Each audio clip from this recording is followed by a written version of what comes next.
Hello students, welcome to my channel. So students, जैसा कि आज की वीडियो में हम देखने वाले हैं एक्सप्लेनेशन, इम्पोर्टेंट एक्सप्लेनेशन है। देखिए, elegy written in a country churchyard, आपके बीए सेकेंड सेमेस्टर में ये जो थॉमस ग्रे की इलेजी है आपके सिलेबस में, तो ये इलेजी मैं करवा चुकी हूँ। ये जो इलेजी है पूरा अच्छे से इसको मैं हिंदी में पढ़ा चुकी हूँ। तो अगर आपने अभी तक नहीं पढ़ा है तो इस वीडियो का लिंक मैं आपको डिस्क्रिप्शन बॉक्स में दे दूंगी, आप लोग देख लीजिएगा। तो देखिए, आपके एग्जाम में एक्सप्लेनेशन करने को दे देता है, पोएम के स्टैंजा दे देते हैं, फिर कह देता है रेफरेंस कंटेंट एक्सप्लेनेशन लिखिए। तो वही आज की वीडियो में हम देखेंगे। आपकी जो elegy written in a country churchyard है उसके कुछ इंपॉर्टेंट एक्सप्लेनेशन लेकर आई हूँ आज की वीडियो में। तो देखते हैं। देखिए, पहला है the curfew that that dash and to me. ये आप लोग पोएम पढ़े हैं तो जान रही है, आपके पोएम का फर्स्ट स्टैंजा है। तो देखिए इसका reference, these lines have been taken from Gray's elegy written in a country churchyard. तो देखिए, रेफरेंस से लिखना तो काफी इजी होता है कि कौन सी पोएम से लिया गया है और इसके पोएट कौन है। तो देखिए, these lines have been taken from Gray's elegy, Gray's की थॉमस ग्रे की जो इलेजी है, elegy written a country churchyard, तो वहीं से इस स्टैंजा को लिया गया है। अब देखिए, कॉन्टेक्स्ट में लिखना होता है कि जो पर्टिकुलर स्टैंजा है इसमें पोएट क्या कह रहा है। देखिए, the poet is sitting a country churchyard of stroke Poges.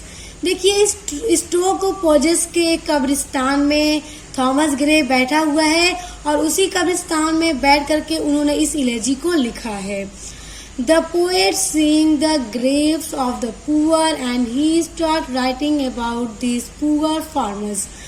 देखिए, कब्रिस्तान में थॉमस ग्रे बैठा हुआ है और वो देखता है गरीब जो किसान है जो इस कब्र के अंदर दफन है, तो उनकी ग्रेव्स यानी उनकी कब्र को पोएट देखता है और फिर उन्हीं के बारे में लिखना स्टार्ट करता है। किन के बारे में? जो पुअर फार्मर्स, जो गरीब किसान मर चुके हैं, इस कब्र के अंदर दफन है, उन्हीं के बारे में लिखना शुरू करता है।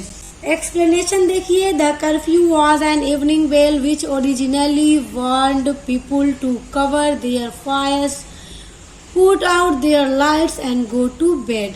देखिए, जब मैंने आपको पोएम पढ़ाई थी तो आपको याद होगा, जो आपके फर्स्ट सेंटेंस जहाँ से आपकी ये पोएम शुरू होती है, तो क्या होता है कि शाम को चर्च की घंटी बजती है और वो घंटी जो बजती है तो लोगों को चेतावनी देती है कि अपने कामों को बंद कर दो, आग बुझा दो, लाइट्स को ऑफ कर दो और अपने घर को चले जाओ, बेड पर चले जाओ और सो जाओ, यानी अब रात हो रही है। हैविंग हियर्ड इट, इसको सुन करके, यानी ये जो घंटी बजती है तो उस घंटी को सुन करके, the farmers have stop their farming, जो किसान हैं जो खेतों को जोत रहे थे तो खेतों को जोतना स्टॉप कर देते हैं, रोक देते हैं। Due to hard labour of the day in the fields has been tired and he walk difficulty. देखिए, ड्यू टू हार्ड लेबर यानी कि किसानों ने दिन भर खेत में काम किया, तो इस कारण क्या है कि वो थक चुके हैं, यानी कि खेतों को, फील्ड को दिन भर इतना काम किया है, इतना जोता है कि वो लोग टायर्ड हो गए हैं। एंड ही वॉक, वो चलते हैं, डिफिकल्टी यानी कठिनाई से, यानी उनके कदम क्या थे, थक चुके थे, वो धीरे धीरे अपने घर की ओर लौट रहे थे। The crying groups of animal is going on the track with them, और जो पशुओं का समूह था वो भी चिल्लाता हुआ उनके पीछे जा रहा था। The farmers are walking with tired step। देखिए, जो किसान थे, फार्मर्स थे, वो चल रहे थे टायर्ड स्टेप, यानी जो उनके कदम थे इतने थके हुए थे कि वो लोग धीरे धीरे अपने घरों की तरफ जा रहे थे। The short way has become very long for them। The short way यानी छोटा, वे मतलब रास्ता, has become बन गया है, very यानी बहुत, long मतलब लंबा, for them उनके लिए। किन के लिए? किसानों के लिए। वो जो घर जाने का रास्ता है एकदम लंबा लग रहा है, क्योंकि इतने थके हुए हैं कि वो धीरे धीरे चल रहे हैं, तो रास्ता उन्हें काफी लंबा लग रहा है। The darkness of the night has covered whole of the world। और जो डार्कनेस है, जो अंधेरा है, रात का जो अंधेरा है, वो पूरे दुनिया को ढक रहा है, यानी अब अंधेरा हो रहा है। तो जैसे जैसे किसान चले जा रहे हैं, पीछे से अंधेरा घना होता जा रहा है, रात होती जा रही है। The poet is alone, poet alone है with his melancholic thought and the darkness of the night. देखिए कवि अकेला उस कब्रिस्तान में बैठा हुआ है, विद हिज यानी मेलांकोलिक मतलब, देखिए मेलांकोलिक मतलब होता है उदासी, थॉट मतलब विचार। तो पोएट उस रात के घने अंधेरे में कब्रिस्तान में अकेला बैठा हुआ है और अपने उदासी विचारों के साथ बैठा हुआ है, क्योंकि वो उदास है और इन मरे हुए किसानों के बारे में सोच रहा है और उन्हीं के बारे में इलेजी में लिख रहा है, शोक मना रहा है। देखिए आज की वीडियो में जो एक्सप्लेनेशन मैं बता रही हूँ, जो इम्पोर्टेंट है आपके एग्जाम के लिए, वही बता रही हूँ। तो देखिए अगला है beneath dead dead days lolly bed. देखिए ये वाला भी बहुत इंपॉर्टेंट आपका एक्सप्लेनेशन है, ये वाला अक्सर एग्जाम में आता है।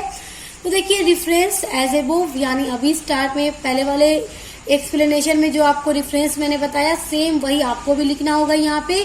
देखिए आप एग्जाम में जाके इस तरह एज एबोव मत लिखिएगा, यहाँ पर आप वही लिखिएगा जो अभी मैंने आपको रिफरेंस बताया है। उसके बाद देखिए कॉन्टेक्स्ट क्या है इस वाले स्टैंजा का। The poet is sitting in A village churchyard, जो कवि है वो सिटिंग बैठा हुआ है गांव के कब्रिस्तान में। इट इज नाइट, और रात का समय है। The silent atmosphere and the voice of the owl make the place awful. The Graves of the poor humble rustic attract the attention of the poet. देखिए इसमें क्या है कि जो रात का सन्नाटा है उसमें जो आउल की, उल्लू की जो आवाज है वो एक भयंकर मतलब शोर पैदा कर रही है, और जो देहाती किसान मर चुके हैं और इस कब्र में दफन है, तो पोएट उन्हीं के लिए हमदर्दी शो कर रहा है, उन्हीं के बारे में अपनी इलेजी में लिख रहा है। देखिए एक्सप्लेनेशन है इस स्टैंजा का। इन दिस स्टैंजा यानी इस स्टैंजा में the poet draws a lively word picture of the churchyard, यानी इस स्टैंजा में पोएट ड्रॉ करता है, चित्रण करता है, एकदम सजीव चित्रण खींचता है चर्चयार्ड का, कब्रिस्तान का। Under rough hedge trees with thick dark green leaves dry grass moves hither and thither. देखिए पोएट ये कहता है कि कब्रिस्तान में भद्दी झाड़ियां हैं और घनी छाया वाले वृक्ष हैं, और उन वृक्षों से जो पत्तियां टूट करके गिरती हैं तो वो सूख जाती हैं, और जब तेज हवाएं चलती हैं तो वो पत्तियां क्या है इधर उधर होती रहती हैं। क्योंकि देखिए कब्रिस्तान में क्या होता है, पत्तियां जब गिरी होती हैं, हवा चलती है, कितना पत्तियां इधर उधर होती रहती हैं। मूवीज वगैरह में देखा होगा आपने, रात में कैसा दिखता है, इतना डर लगता है देख करके। देखिए there are graves descend to dust. देखिए और जो ग्रेव्स है, जो कब्र है, वो मिट्टी में मिल रही हैं, यानी कि किसानों की जो कब्र थी वो मिट्टी में मिल रही है।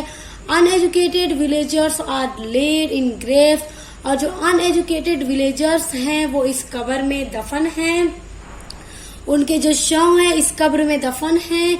The pleasant morning has no importance for dead in graves. देखिए ये जो प्लीजेंट मॉर्निंग होगी, पोएट रात में बैठकर लिख रहा है, तो ये कह रहा है कि जब सुबह होगी, ये जो सुहावनी सुबह होगी, हैज नो इम्पोर्टेंट, उसका कोई महत्व नहीं है, for the dead in Graves, उन किसानों के लिए जो मर चुके हैं और इस कब्र में दफन हैं। Everyone gets up after marking the morning, सभी लोग सुबह में उठेंगे, लेकिन क्या है जो मर चुके हैं इस कब्र में दफन है, क्या वो उठेंगे? नहीं, सिर्फ वही लोग सुबह में उठेंगे, और इस सुहानी सुबह उन्हीं के लिए इम्पोर्टेंट है जो लोग जिंदा है, जो मर चुके इस कब्र में दफन है, उनके लिए इस प्लीजेंट मॉर्निंग का कोई महत्व, कोई फायदा नहीं है। But these dead rustics have slept for ever. लेकिन देखिए जो डेड रस्टिक्स, जो देहाती किसान मर चुके हैं, जो देहाती किसानों के शव इन कब्र में दफन है, वो स्लेप्ट यानी सो रहे हैं, फॉर एवर हमेशा के लिए, क्योंकि वो मर चुके हैं, सुहानी सुबह का उनके लिए कोई महत्व नहीं है, वो अब इस कब्र में हमेशा के लिए सो चुके हैं। They will never rouse from their small graves by birds music or alarm by the cock। देखिए they will never rouse, वो they will यानी वो नहीं उठेंगे, कभी नहीं उठेंगे। From their small graves, अपनी छोटी सी इस कब्र से वो अब कभी भी नहीं उठेंगे। By birds music, क्योंकि सुबह में जब सुबह होती है तो चिड़िया गाती रहती हैं अपनी मधुर आवाज में, तो सुबह में जो चिड़िया गाती हैं उनकी आवाज सुनकर भी ये मृत किसान इस कब्र से नहीं उठ पाएंगे।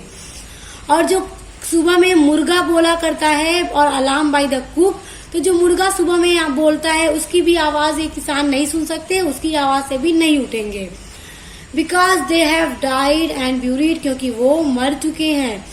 तो इस स्टैंजा में पोइट यही बताता है, वो मतलब कब्रिस्तान का चित्रण करता है कि किस तरह से पत्ते वृक्ष हैं, और उसके बारे में बताता है कि अब किसान कभी उठ नहीं सकते, मर गए हैं। तो आप लोग अगर पोएम नहीं पढ़े हैं स्टूडेंट्स तो पढ़ लीजिएगा, बहुत इंपॉर्टेंट आपकी पोएम है। और ये सारे एक्सप्लेनेशन भी आप लोग नोट डाउन कर लीजिए, क्योंकि एग्जाम में आपसे पूछा जाएगा तो आपको लिखना होगा। और देखिए आपके सिलेबस में और भी जो पोएम्स है वो सभी मैंने करा रखी है, उसका एक्सप्लेनेशन भी करा रखा है।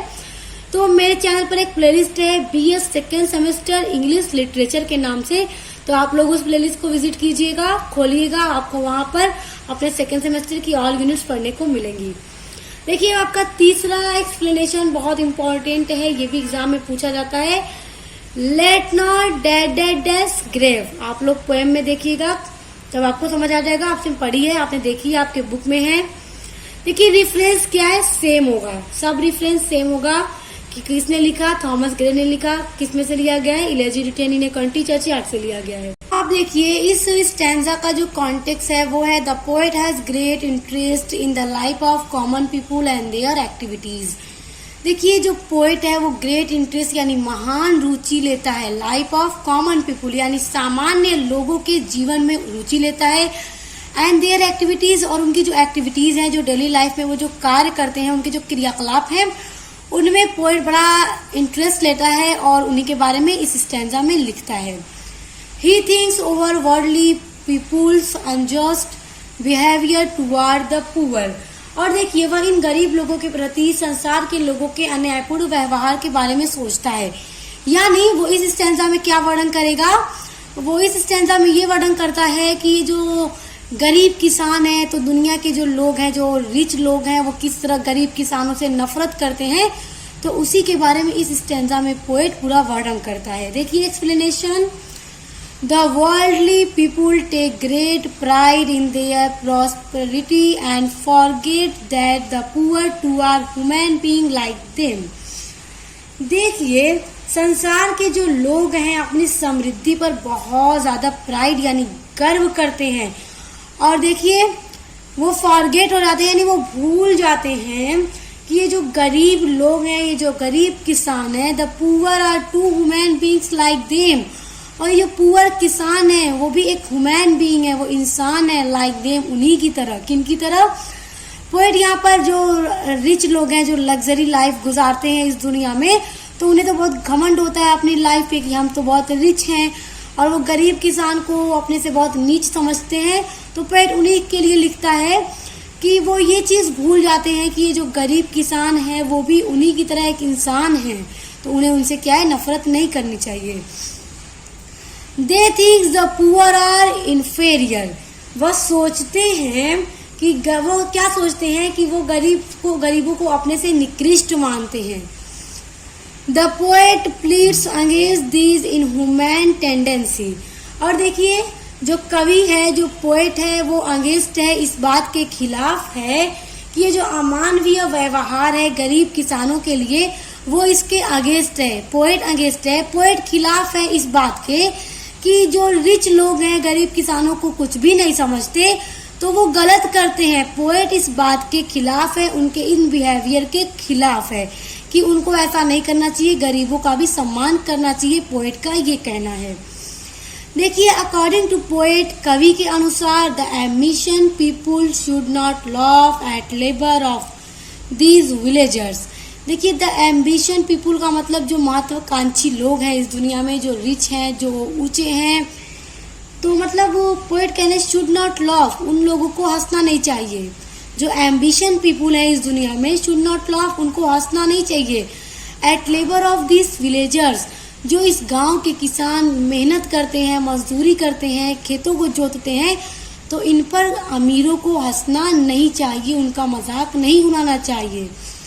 Farmers grow grain that is more necessary for all humans, क्योंकि ये जो फार्मर्स हैं, जो किसान हैं, वो ग्रो ग्रेन्स अनाज को उगाते हैं, क्योंकि देखिए अगर किसान ना हो तो खेती कौन करेगा, और खेती जब करते हैं तो वो अनाजों को उगाते हैं, जो कि इस दुनिया में हर चीज से बढ़कर अनाज जरूरी है हर इंसान के लिए।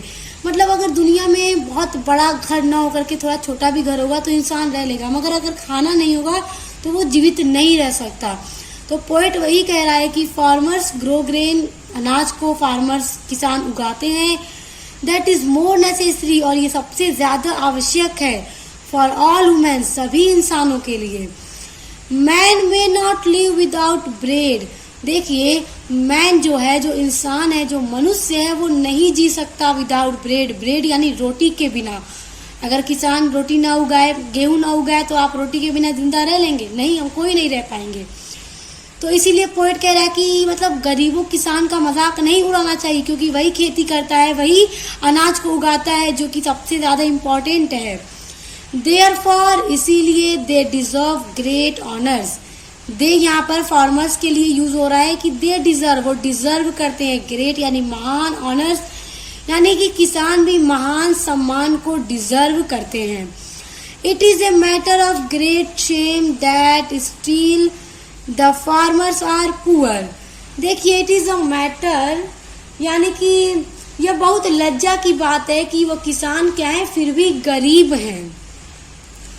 अब देखिए पोएट आगे लिखता है कि their simple joys and dark future are to be respected, जो किसानों का ये सिंपल जीवन है, जो इनका डार्क फ्यूचर है, अनिश्चित फ्यूचर है, भविष्य जो है किसानों का, और सिंपल सी जॉय यानी छोटी सी खुशियों में ये खुश हो जाते हैं, तो वो उनका भी सम्मान करना चाहिए, उनका भी रेस्पेक्ट करना चाहिए, ना कि मजाक उड़ाना चाहिए। देखिए royal person should not be hate to their simple story of life, देखिए रॉयल पर्सन का मतलब जो राजसी लोग हैं, जो रॉयल फैमिली से बिलोंग करते हैं, जो रिच फैमिली से बिलोंग करते हैं, जो लग्जरी लाइफ को गुजारते हैं इस दुनिया में, तो पोएट उनको कह रहा है कि royal person should not be hate, जो रॉयल पर्सन है उनको हेट नहीं करना चाहिए टू देयर सिंपल, किसानों की जो सिंपल स्टोरी ऑफ लाइफ, कि देखिए जो रिच लोग होते हैं वो गरीबों की जब इस कहानी को सुनते हैं कि गरीब किसान झोपड़ी में रहता है, खेतों को जोतता है, गरीबी का जीवन गुजारता है, तो जो राजसी लोग हैं उन पर हंसते हैं। तो पोएट कह रहा है कि उन पर हंसना नहीं चाहिए। The pride of royal birth show off power beauty and wealth prove useless, क्योंकि ये जो प्राइड ऑफ रॉयल बर्थ है, ये जो रॉयल बर्थ है, जो राजसी जन्म हुआ है, ये जो पावर को शो करते हैं, ये जो ब्यूटी है, सुंदरता है, और ये जो वेल्थ है, जो धन है, एक दिन ये सभी का जो घमंड है वो प्रूव हो जाएगा यूजलेस, यानी कि ये सारी चीजें एक दिन यूजलेस प्रूव हो जाएंगी, क्योंकि दुनिया में एक दिन इन सभी चीजों को, इन ऐशो आराम को छोड़ करके जाना है। The moments of death waits equally for all, क्योंकि जो मोमेंट ऑफ डेथ है, जो मृत्यु का पल होता है, वो वेट करता है इक्वली, बराबर, फॉर ऑल, सभी का। ऐसा नहीं है कि गरीबों को ही सिर्फ मौत आनी है और मौत गरीबों का ही इंतजार करती है। जो राजसी, जो लग्जरी लाइफ गुजारते हैं, मौत उनका भी इंतजार करती है, मौत सभी को आना है। तो पोएट वही कह रहा है कि जो राजसी लाइफ है, पावर है, ब्यूटी है, पैसा है, सभी एक दिन प्रूव हो जाएंगे, एकदम यूजलेस हो जाएंगे, और जो मौत का पल है वो सभी का बराबर इंतजार करता है। The way of worldly progress and in grave, और ये जो वे है ऑफ वर्ल्डली यानी कि जो संसार का प्रोग्रेस, उन्नति का जो रास्ता है, क्योंकि संसार में देखिए किसान, यहाँ पे पोएट का ये कहना है कि किसान उन्नति नहीं कर पाए, उन्हें मौत आ गई, वो मर गए। मतलब अगर पोएट ने आगे ये भी कहा था, पोएट ने आगे पोएम में ये भी कहा था कि अगर ये किसान होते, इन्हें मौका मिलता तो ये अच्छा शासन कर सकते थे, संगीतज्ञ बन सकते थे, मतलब लोगों के कल्याण के लिए काम भी कर सकते थे। तो पोएट ने बहुत सारी चीजें मतलब लिखी इन किसानों के बारे में। तो पोएट वही कह रहा है कि जो राजसी लोगों को कह रहा है कि ये जो वर्ल्डली प्रोग्रेस है, दुनिया की जो उन्नति का मार्ग है, ये जो एक दिन कब्र में खत्म हो जाना है, यानी कि एक दिन मौत आएगी और ये जो प्रोग्रेस है सब खत्म हो जाएगी, मौत सभी को आएगी। कीपिंग दिस ट्रूथ, देखिए ट्रूथ है, यहाँ पे एज कटा हुआ है। Keeping this truth in mind, यानी रखना चाहिए दिस ट्रूथ, इस सच्चाई को अपने माइंड में, अपने दिमाग में। We should have faith in the dignity of labour and respect a truth worker. यानी कि हमें इस सच्चाई को अपने मस्तिष्क में रखकर हमें श्रम की महत्ता को, यानी जो किसान इतना मेहनत करता है, परिश्रम करता है, तो उनके सच्चे मतलब कि ट्रू वर्कर की जो सच्चे परिश्रमी हैं उनका रेस्पेक्ट करना चाहिए, उनका सम्मान करना चाहिए। देखिए पोएट किन बातों को अपने दिमाग में रखने की बात कह रहा है। पोएट ये कह रहा है कि एक दिन ये दुनिया के ऐशो आराम खत्म हो जाएंगे, सभी को मौत आएगी, तो इन सभी बातों को अपने दिमाग में रख करके हमें इन गरीब किसानों का जो इतना मेहनत करते हैं उनका सम्मान करना चाहिए। तो ये एक्सप्लेनेशन बहुत इंपॉर्टेंट है और उम्मीद करती हूँ आपको बहुत अच्छे से समझ में आ गया होगा। तो आप इनको नोट डाउन कर लीजिए, अच्छे से लर्न कर लीजिए, क्योंकि एग्जाम में ये दे दिया जाता है, तो आपको पता होना चाहिए किस तरह से आपको लिखना है। तो उम्मीद करती हूँ आपको वीडियो पसंद आई होगी। पसंद आई तो वीडियो को लाइक, कमेंट, शेयर करके चैनल को सब्सक्राइब करके बेल आइकन को प्रेस कर लीजिए। अब मिलते हैं नेक्स्ट वीडियो।